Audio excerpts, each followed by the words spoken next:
Hey, how are you? Good. How's New York?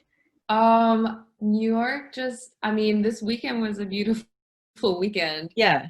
Um, I think like around 12:45 p.m., like I just stepped out and like heard all these people outside on their balcony like cheering or like banging on their pots. Yeah. And then like, oh my God, is this for real? Like, did we make it? And yeah, and then everyone was celebrating, and I walked by. I didn't partake just because I'm a little bit weird about social distancing. Yeah.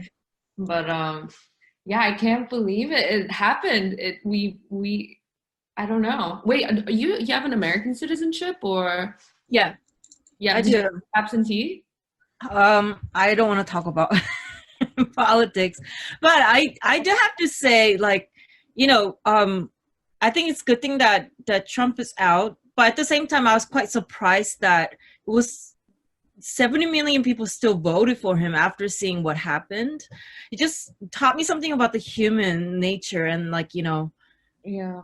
yeah, it's just interesting like what's happening. But for sure, I think it's a positive change, and I'm excited that that little bit of insanity out the window. you know. Yeah, for sure. But so I don't know if you saw, but we just ODA magazine is launching their Korean like channel, Korean like issue separately. Yeah, And I so saw that. Yeah, I saw it on the Instagram. yeah, um, Yeah, so we color got it purple. back in April, and then it just got released, and I guess it's gonna be out in some select places. But they asked, if I can talk to someone within the industry that's like Korean, and I was like, obviously Yoon.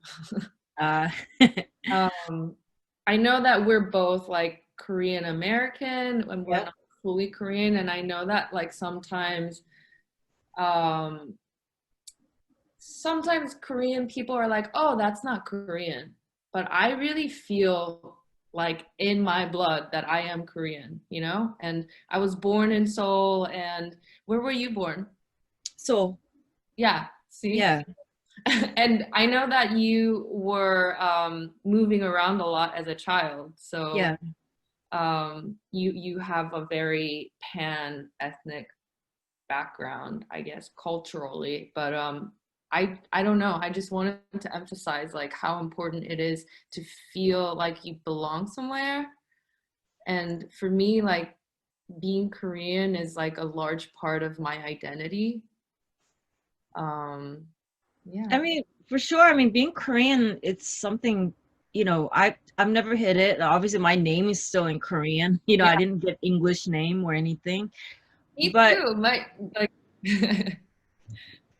I mean, like it's funny. Like I went through different phases. And I think just I Korean Americans, like a lot of them are born in that city. They grow up until they leave the house, with their parents and everything. But whereas like my background's so different than a lot of Korean Americans, I'm not like boxing everyone into, similar background. But definitely mine was very unique in a way that I moved around a lot, and also like I lived in, all like mostly Caucasian like suburb. I didn't have many Asians in my school. To what I was into personally when I was a kid, it was like way different than other what Korean kids were into and stuff. So I play my role in trying to like, fit into the church scene. Like, church is such a big like a part of Korean culture in America, and as well as like other interests that I had. But at the end of the day, it was more about me just trying to find what I like, and I think in a way I was always kind of like rebellious. So when yeah, everyone do something, I'm like I kind of like turn away and try totally different things. So if all the girls have like all long black hair, I'll just get the pixie cut, like so I can yeah, like just to make it prove that I'm not one of you, like I'm different than you, kind of thing. I mean, in a very childish way back then, but I always had that kind of side of me. So I although I know I'm Korean American, I'm Asian, I know that stuff, but I never just kind of like relied on that. I was kind of trying to seek and like you know, go out in the world and yeah, exactly. Yeah. And I loved having different friends from different backgrounds, different race and all these things. And those things like really interest me because I just love people. I think people are really interesting with, and I always can like learn from them and things like that. So yeah.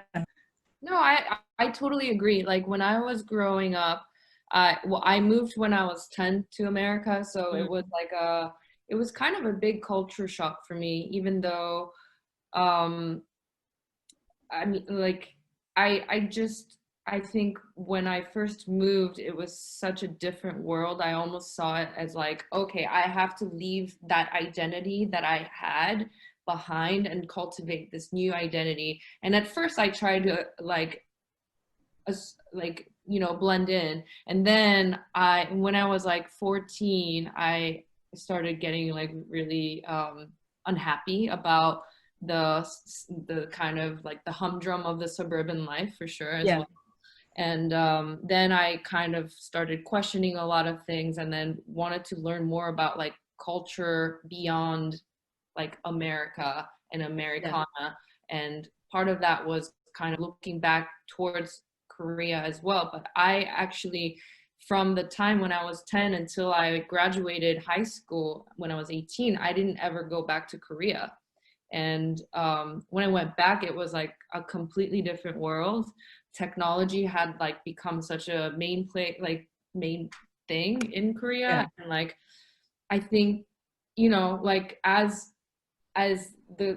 small as the country is, like, I think it like had the ability to like become like a center and like forefront of a lot of things like now, you know, like popular culture. And like I see so many of these I see a lot of like foreign people like who watch Korean drama. Like my French agent loves K drama and stuff.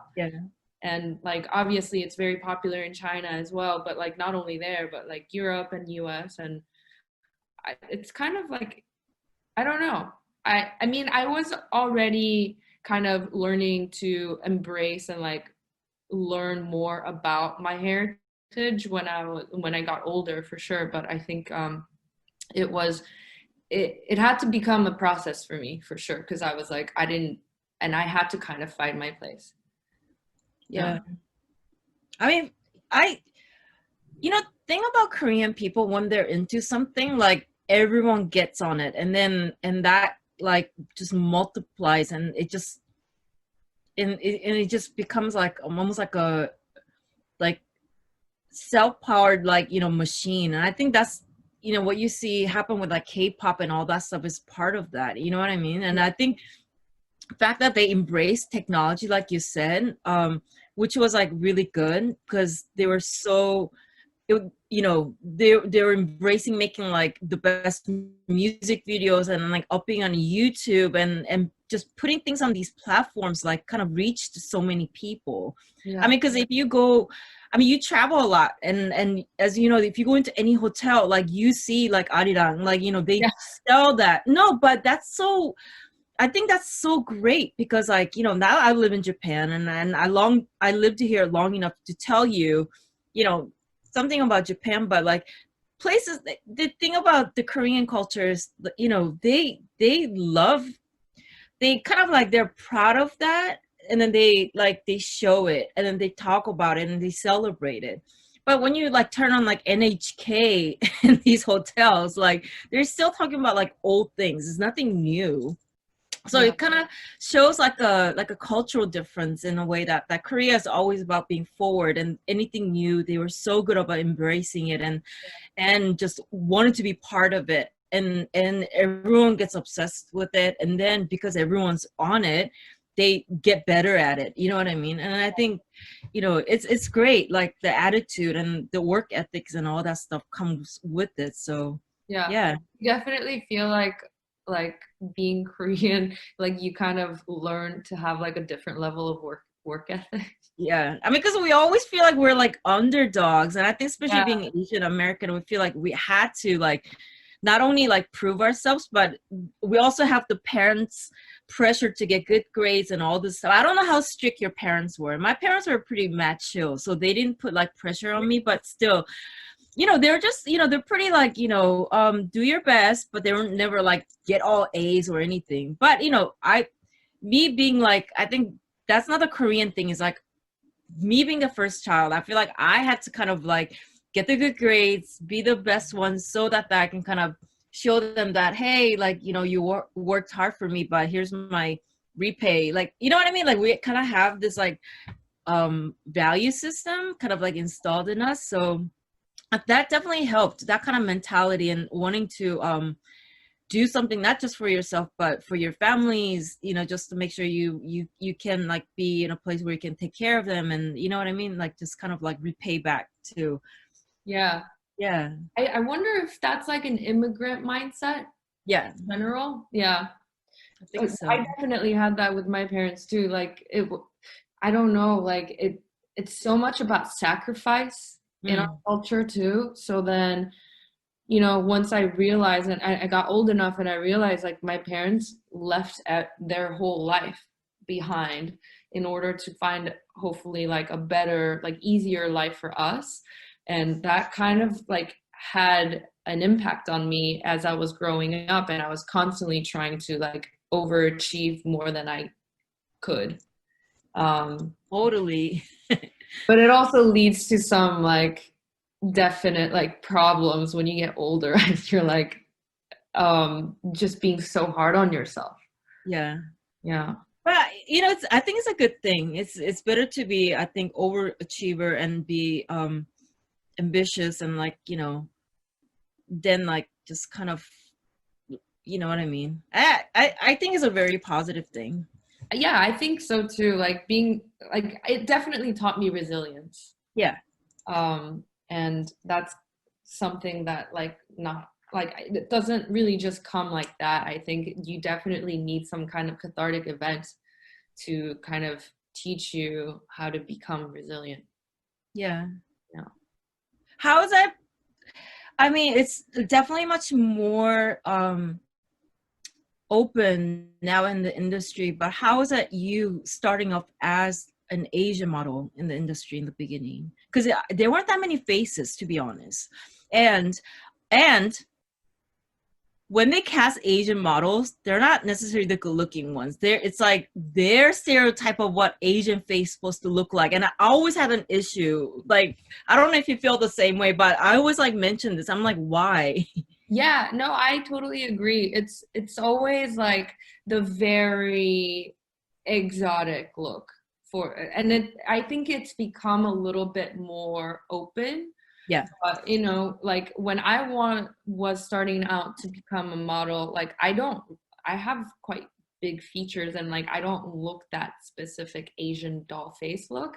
So it was really hard, and I had to kind of find a way, because like I was pretty, like I started out when I was 22, so I was already like I had developed kind of a sense of identity in myself and stuff already, but like I kind of had to find a way where I could almost market myself as something beyond just being like this face. Yeah. So I mean, bleaching my hair was part of that whole process, because I think when I bleached my hair, they were like, oh, like she's edgy, or she's like, you know, because the industry, like as accepting and open as it can be, they do end up categorizing you often because it is a very superficial and like job. Yeah. So how you look is how they're gonna perceive who you are. And so like when I bleached my hair, I think it kind of like opened up a different world to me, like or like I was the same, I always felt the same, but like people kind of perceived me differently. Yeah. So I was able to do certain jobs and like get to a certain place and, you know, meet the right people who like met me and were like, oh, you're actually cool. Like I remember like when I I met Hyder Ackerman like at an event somewhere, and then we ended up becoming like friends because like certain like we just ran into each other a few times, and then he like had me walk in his show a few times, and he was like, "Oh, I don't love like Soo Joo as a model. I love her for who she is as a woman." And I was like, "This is actually such a great compliment." That's cool. Yeah, because I think, and the other thing is like as an Asian, as a minority, it's really hard. You know, like I'm not really in the entertainment industry, but like I still see it like we're always like the best friend or the supporting act. Yeah.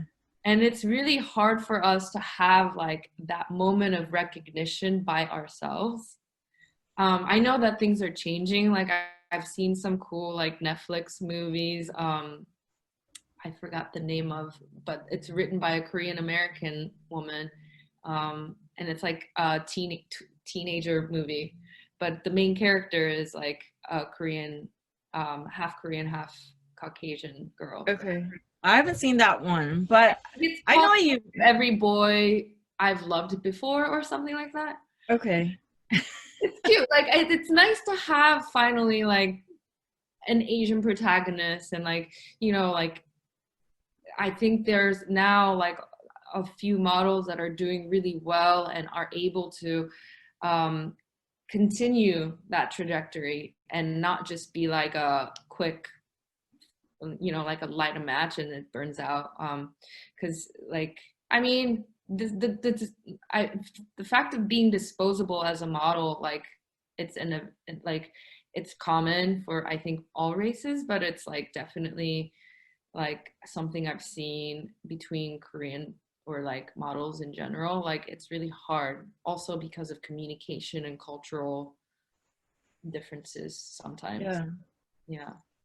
It's an interesting thing that you're like bringing up right now as like I think I can only speak from like a Korean American or Asian American context, but I think in a way, you know, in order to, I mean, I'm just mentioning America right now because it is the center of pop culture and the leader in the entertainment world. And I think the reason why there aren't that many Asian people in the scene yet, I think also there was a need for it, but at the same time, I feel like not many Asians in America was kind of, how would I say it? Like, for example, if you look at like, you know, African Americans, they were taken and they came to this country and obviously there was a lot of suffering. So they kind of like took on music and different things to kind of like always expressing and voicing their opinions, everything, right? Yeah. But something about like Asian Americans, like when I look at it, we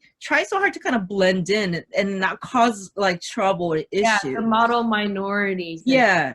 Yeah. So we played that really well. And I think that's part of that is that we weren't trying to like always come off strong, like, hey, like why, or you know what I mean, get really mad about it or get really like just be out there about things. So I think that kind of plays a role. But I thank God for like K-pop and K-drama and everything that becoming much more accepted and getting more familiarized with like people all over the world. And now because they're getting more familiar, I think that kind of gives platform for Asians to come out more with confidence and not because they do that genre, but you know what I mean? It's good to kind of see more other Asians do and making it and it kind of like makes you feel more like, hey, yeah, like, see, we can do this too kind of thing. Yeah.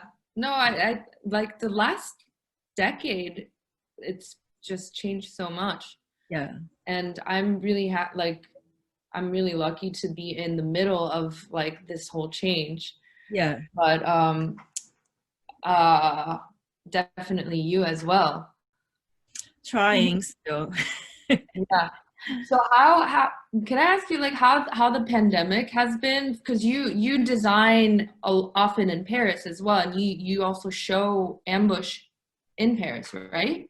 Where you I do. Yeah, I work in Paris, but it's mostly, you know, I get a lot of things done remotely anyway. Okay.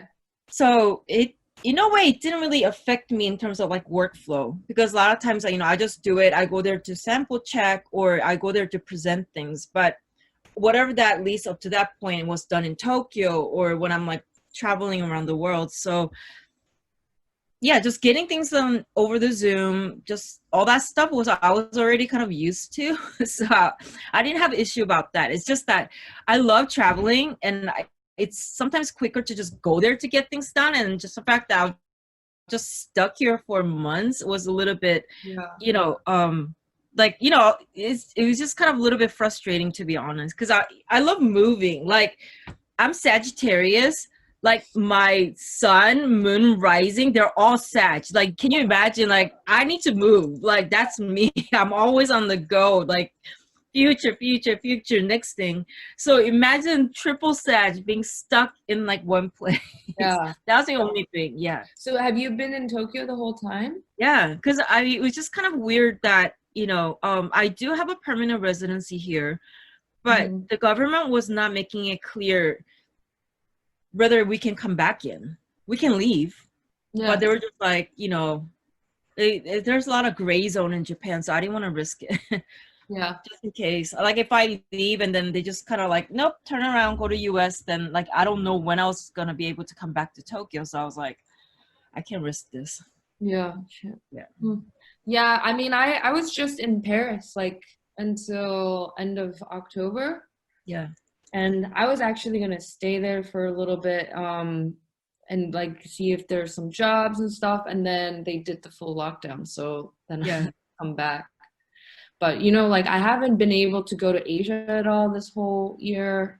And that's been super weird to me because usually I end up visiting like Tokyo at least once in a while. And then like Korea, I go like 4 or 5 times a year at least.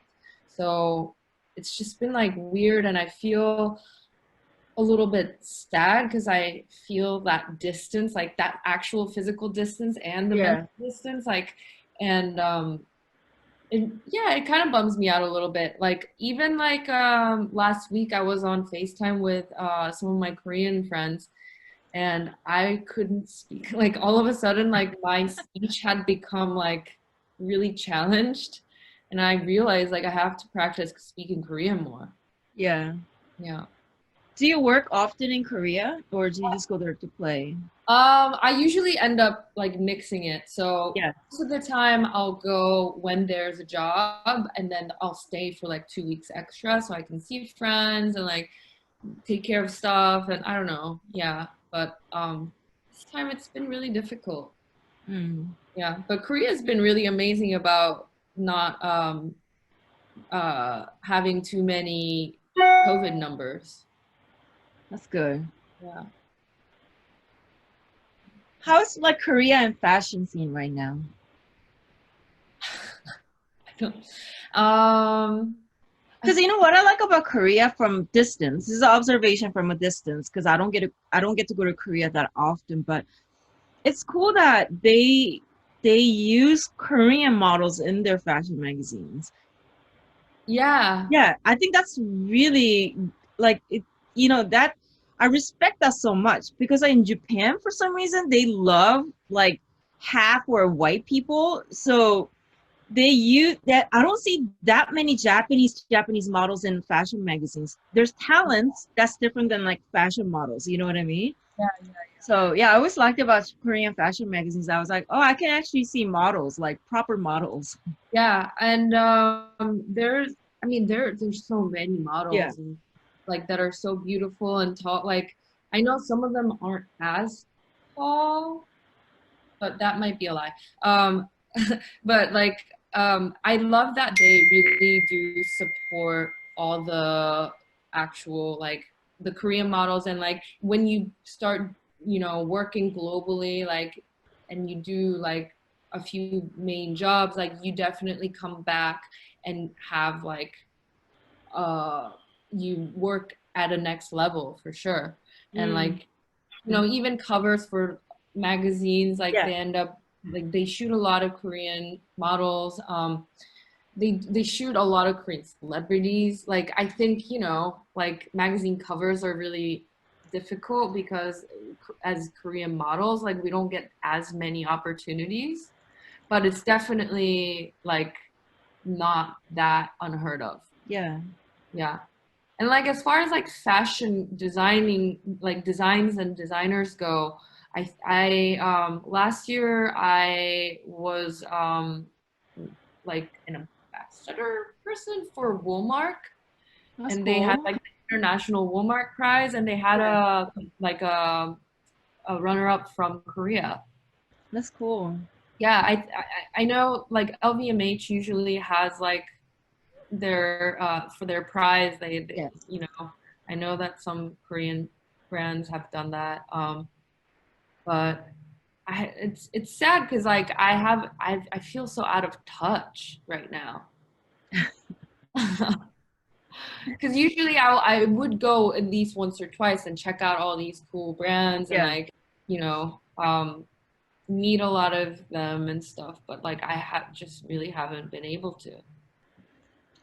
If you feel out of touch, I'm like some. It feels foreign to me. I need to go because it's so close. Yet, like, I feel like it's harder to go to Korea. It's only But like 2 hours, but for some reason. but do you have to quarantine? Right now I do. If I go, I need to come back and do 14 days. Okay. Yeah. Yeah. And I know like when COVID started, like you know, everyone just had to fly home. And I know a lot of the Korean models that I know, my friends, like they all ended up flying home within the first like month or so. Yeah. Um, so I haven't seen them in a while either. Um, yeah, so this pandemic's been weird. I kind of enjoyed it, to be honest. Did you? I mean, okay, besides the frustration of not being able to travel like anytime, like when I feel like it, Mhm. I kind of appreciated kind of like being in one place and just kind of like calming down a little bit too. Yeah, I think it's like it was kind of like a tug, like pull and tug of like both emotions of like me like getting frustrated, but one moment I was just kind of like, hey, like think about it. I'm not like we're not the only country. Like everyone else is like at a stop. So this is like the only time you can actually like chill because the whole world's at a stop. You know what I mean? Which is, yeah, if you think about it, is quite crazy.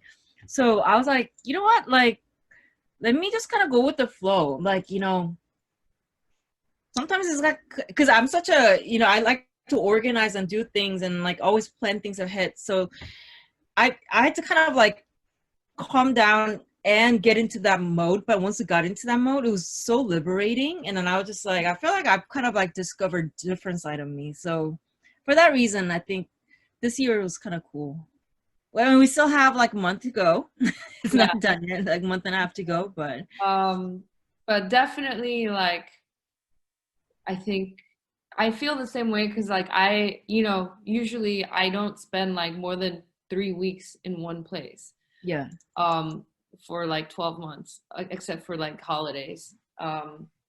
But it definitely gave me time to like do some self-reflection and kind of look back at like some of the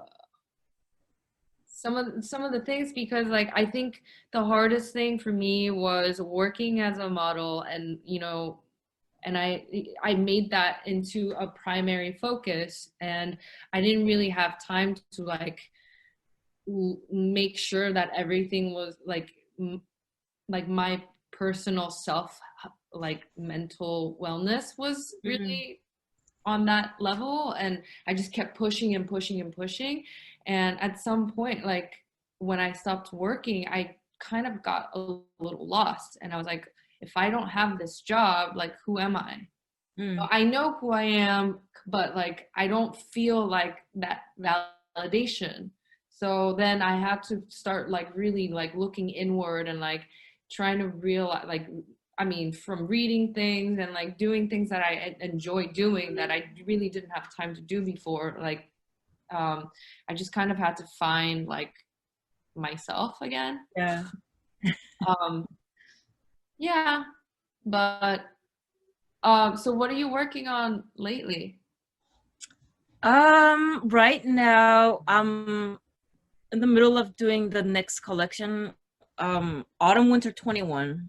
It's so funny. We always like, and No. then this month's gonna be really fun because like I have my Converse collab coming out. I have another big collab coming out, which is pretty major because it's the something that I've always wanted to work on, and it finally happened. And then I have the Nike NBA collection coming out. It was so much fun the other day. We just shot the campaign on Saturday, I and saw the photos. You look so fly. it was fun because like usually the campaigns we do it outside, but because of the situation, we had to like shoot everything in Tokyo, and Nike wanted me to become the actual person in the campaign, which, you know, I don't like to do that because I feel like that's that and this is this, but we didn't really have much choice. So, you know, I just kind of went with it. So they had this fun idea of like me playing different roles. So it'll come out soon, but it was quite fun actually. And also the fact that it has a sense of humor because, you know, you kind of like expect Nike to be more serious and like, you know,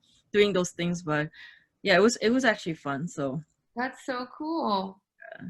I can't wait to see it. So wait, I guess I've seen the Converse collab as well, but man, that's a lot of stuff on your plate. it's cool. I mean, it all kind of got like pushed back because, you know, because of the COVID, obviously, because they were supposed to come out different times, but like somehow it's all got crammed to end of the year. So wow. Cool. Yeah. And are you working on stuff for your own? Yeah. But that's usually just over mail and like WhatsApp and stuff. Oh, okay. Yeah. Man. Yeah, right now I'm not really doing but I did just come back from Paris, so like I just have to like unpack my shit and I'm actually working on a couple of things. I actually am working with this small brand called I Love You So Much, and they make these tabby sneakers. Cool. And all like the rubber sole is like 99% recycled, and then the fabric upper is knitted, and like they usually use like vegan dyes, and like it's all like silk, so it's organic and it's biodegradable. So we're working on like a collab stuff there. And then I actually have been, you know, like like I've been thinking a lot about this, but I think as Korean women and Korean Asian, like Korean American women, I have like realized that there's a lot of repression that we have to deal with.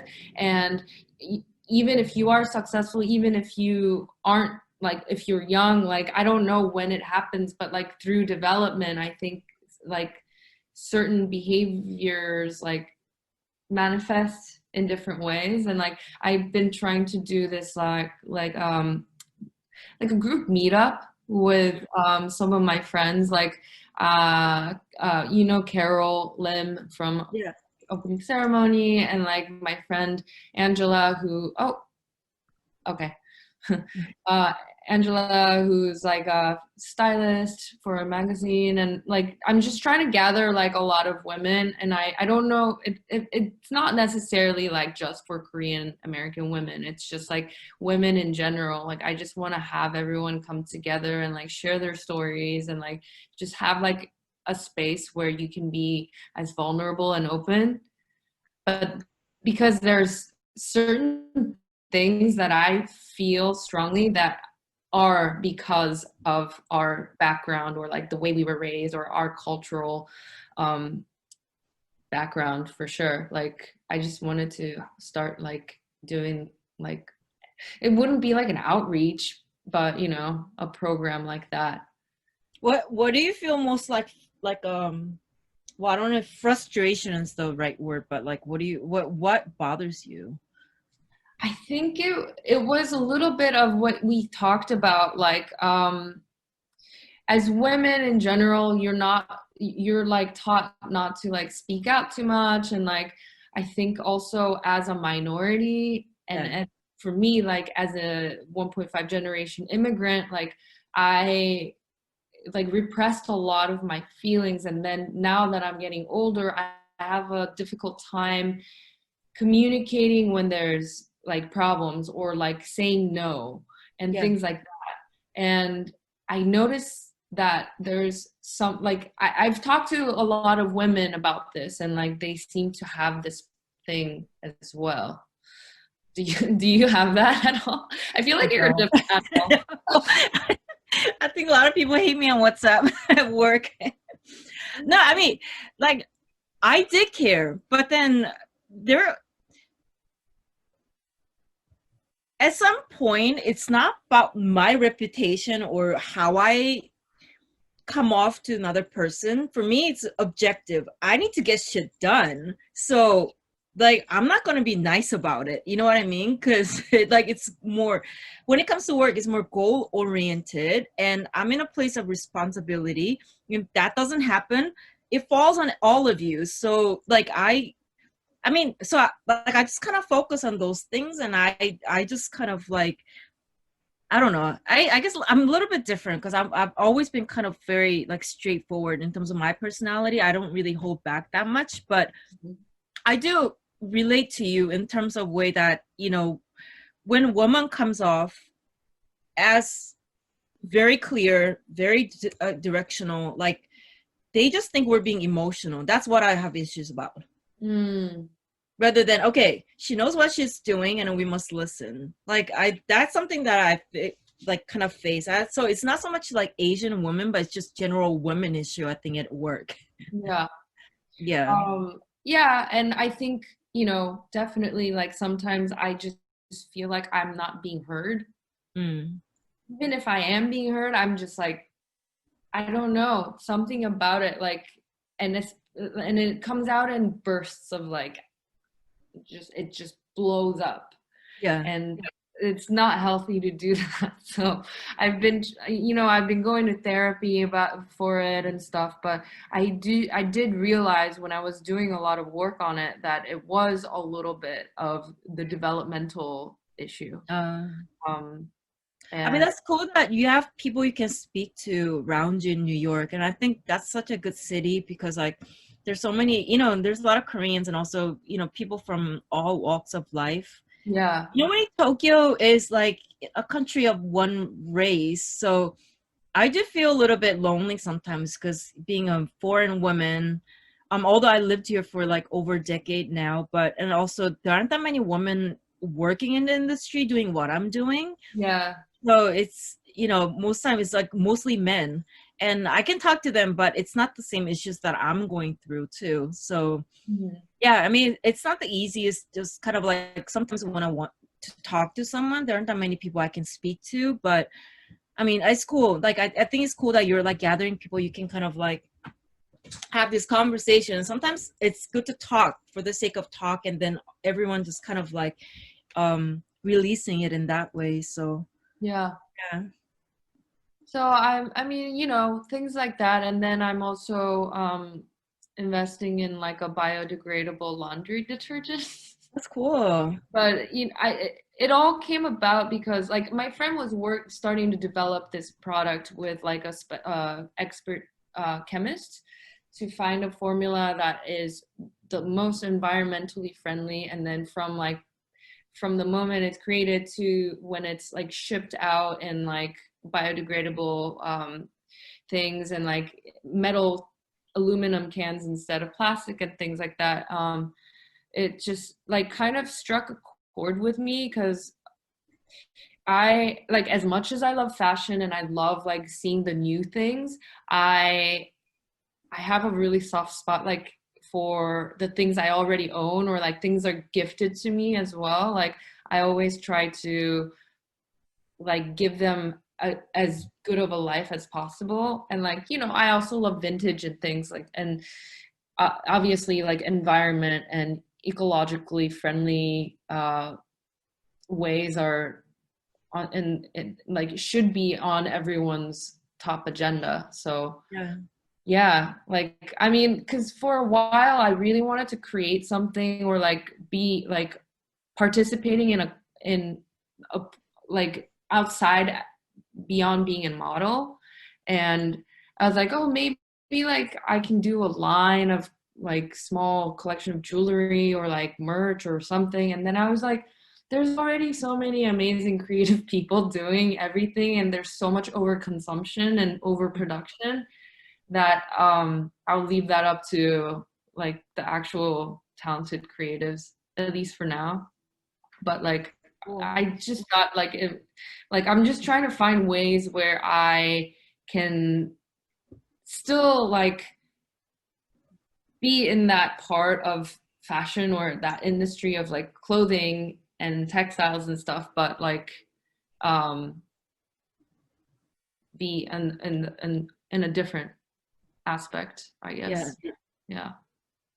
I mean, I think we need to be more responsible. I think all of a sudden, not as someone who do make and pump a lot of stuff out in the world, like not everything could be done in a perfect way, but then little steps add up to big steps later on. So, you know, it's just little by little decisions we make. Like, hopefully, you know, we can like become a brand that we can kind of contribute to this whole, like, you know, for the positive, like, you know, change, you know? Yeah. I mean, so like, I do look into materials like that. So I think the more people develop these things, I think it'll be easier for people like us to get access to it and then use it. Because right now they aren't, I mean, they are in Japan, but it's not as like widely available. And the price tends to be a little bit higher than just the, you know, regular materials that we can get hands on. And at the end of the day, it's like all comes down to pricing too, because like we can't keep using expensive things and just keep raising price. So there's all these issues that comes with like current situation. But for like the most simple things we can do is like, you know, I've cut pet bottle use at the office. So like, you know, it's no one uses pet bottle. We don't give out pet bottles whatsoever. Everyone, I get like, you know, reusable tumbler like swell and everybody to everyone's desk so they can just, you know what I mean, things like that, you know, cut down like plastic use in every possible way. So packaging, we're trying to think of way to like use paper wrapping instead of like plastic and things like that. So yeah, it's little steps we're doing. Yeah, no, that's amazing. Yeah. And are you DJing? I guess no. I don't know why people put DJ after my name, and it was quite annoyed. I was like so annoyed for years because like you know, like we've been into parties together. If they ask, I'll just jump on and then I'll just kind of stick my USB in there and pretend like I'm DJing. I'm not a DJ. Like I'm just kind of like I it's more like my iTunes playlist like push button type of person. So oh no, you're being, come on, you're good. No, like seriously, I was like, don't, like it'll be an insult to all living DJs in the world. I'm like, please stop. Like I was never seriously like, never came out as like calling myself DJ. It's just so funny how people like write up people's profile, or they kind of like, oh, what was the other one that was like attached to my name? Blogger. I never blogged in my life. I was like, what in the world? It's just funny. It's just funny. I just, whatever. I'm just kind of looking forward to another new titles that's going to be attached. I mean, I wouldn't call myself a DJ either in that sense. You're good though. You actually have like techniques and you know what you're doing. Like, oh, but I mean, you know, like I kind of have to, it's something I really enjoyed doing anyway, but it was like something that kind of presented itself to me and I was like, oh yeah, shit, I'll try it. And then it just became a thing for a minute. But what are you listening to lately? Do you have anything you're listening to? Lately, a lot of Spotify, just kind of randomly let it play. Mm-hmm. And then I just kind of like stumble into like really good playlists put together by random people of like old sampling songs, like, you know, 60s and 70s, like rock to like, you know, just like top 40 like hip hop to I don't know, I just kind of like let it go. Then I just kind of like, I don't just pick and choose. But another thing I'm really into is like binary beats on YouTube. It's like, so they play music at a certain frequency, mm-hmm. and they have like mixes of this like like thousands of mix of this on YouTube. So it's supposed to kind of like cleanse your mind and help you like brain achieve certain brain wave to like study better or work better. So I played a lot at office actually. One time I was like really into beach. What? Like music, or is it like just noise? It's kind of like it is a music, but it's a certain tone that's like repeating. So your brain kind of gets into a certain like mode. You know what I mean? You feel like in a trance almost kind of state. It's really cool. I think it helps. Nice. One time I love beach, and I you know, I didn't get to really go to a lot of places this year. So I was playing a lot of the pre-recorded ocean sounds and things like that on the YouTube at work, but some people complain they sound like someone's having a long pee, so I just stopped. I was listening to ocean sounds and like jungle sounds. Yeah. Like jungle forest noises. Yeah, I love them. So good. Yeah, and then I also listen to like a lot of Tibetan gong music. It's probably like something like oral binary beats kind of that. Yeah, exactly. It's like it's similar stuff. It's cool. Yeah, and I don't know. I haven't been listening to too many new music, but the new 21 Savage is good. Yeah, that was good. I guess Ariana Grande has a new album, but I haven't really listened to it yet. I don't really know what's going on in this like music world. I just kind of like whatever recommended thrown in my face, kind of listen to it. But I know like it's not the most like, you know, popular things to say one that, but I don't really care because I like what I like. But I love like Doja Cat right now. I think she's hilarious. Have you seen her Instagram live? No. Check it. Like it's just she's so goofy, and it's kind of cool to see female artists like who are so talented actually, but don't take themselves so seriously. Yeah. And that's what I like about her. And it was quite refreshing that she's like, you know, having so much fun. And then her Instagrams is like so stupid, like in a fun way. Yeah. And, you know, it's good to see like, you know, women artists like that out there. Like not always so like serious. I'm perfect kind of thing. Right. Oh, yeah. I'm going to check it out for sure. And then hopefully I'm actually trying to work on some music, like recording some stuff. So we'll see. I'm supposed to go in December to LA and work with my friends.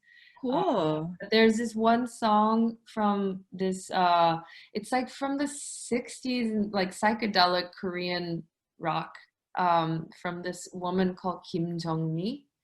Okay. And, like she has an album. I think it's called Your Dream or something like that, like Dream or something. And I remember listening to it like when I was younger. Like I think my parents might have listened to it, and like I think, you know, like in movies or something. I don't know, but like somehow Spotify like recommended this song to me because I was listening to a bunch of weird psychedelic rock from the 70s and international music, and I was like, oh my god, this is like, I remember this song, and so I'm hopefully gonna do a cover of it. That's cool. Yeah. A lot of old Korean songs are quite soulful. Yeah, it's really good. They really like talk about pain and like, you know, like they know how to express those things. So yeah, like older songs have more emotions to them, I feel like. Yeah. I think they all have high rage, we call it. Yeah, I don't know. Like there's like this pain, like I feel that pain too when I listen to it. It's probably that generation after Korean War and like all that stuff. So they're just like really expressing it. And I mean, that's what I mean by going back to being Asian American. I just feel like maybe we don't have enough anger. I don't know. Like, I mean, I'm sure everyone goes through different things, but for some reason, like we tend to just kind of like put it in rather than just kind of like, hey, like, you know? Yeah.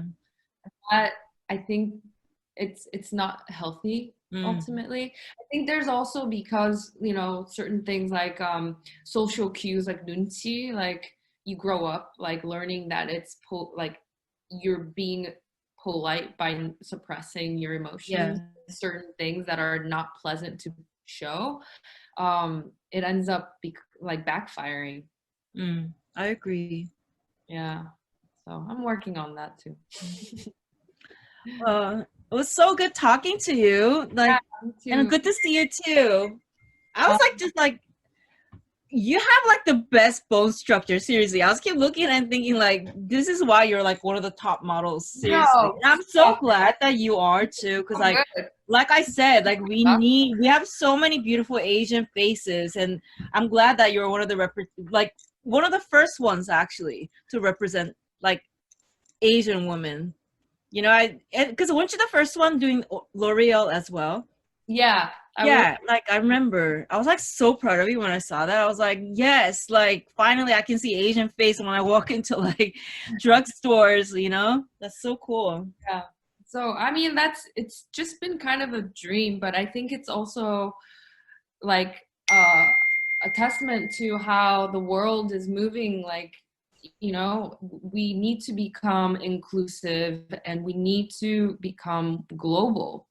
It's not about being insulated. Like we all have to be accepting each other for what we are, and also like raising each other.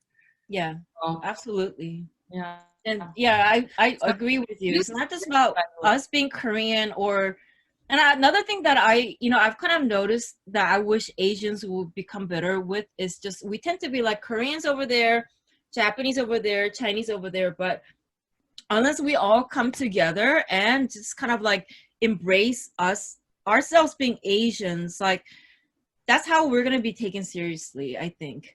You know what I mean? Not just kind of like, here you stay, this kind of thing. So I'm hoping that, you know, that we all can just kind of like put certain things aside, and then in next generation of kids, like they can all kind of like come together and really like, I mean, it's already the things are shifting more to the east right now. You feel it with economic power and everything, but I think the next step is becoming the cultural power, not just consuming. You know what I mean? That's what I would like to see.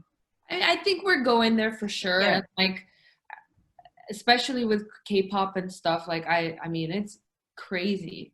Like I don't even, like my friends tell me about it, you know? Like they're like, oh, did you watch the new BTS music video? I'm like, no. But we need like hundreds of BTS. This is a start, you know. That's just, and also we need like a country to become the hub of that. I mean, Korea is doing it, but like that's the thing about US is like it's a history of it, years of building that, and that's why like Hollywood, all the systems there, and I'm hoping that one of the Asian countries will become that you know, not just output, but it's become the power hub where they can keep generating these things. Because at the end of the day, it's not just like things what's floating in like in the stream world or like invisible, like what, you know what I mean, WW web space, but it's actual like the finance power that we need to become a true cultural power. So I'm excited, like what's happening right now and how everything's like, you know, shifting this way, and so many young Asian, you know, people are coming up and now they're kind of like starting to feel more comfortable about themselves and like, you know, expressing themselves and things like that. So yeah, hopefully like they'll just get better and stronger, and then we can just sit back and watch them in a few years. Yeah. We're just like, yes. Cool. All right. So good to see you. See you too. Beautiful. Thank you. I can't wait to see you in person. Yeah. It was like last time, like in New York, right? February for the Nike thing. Yeah.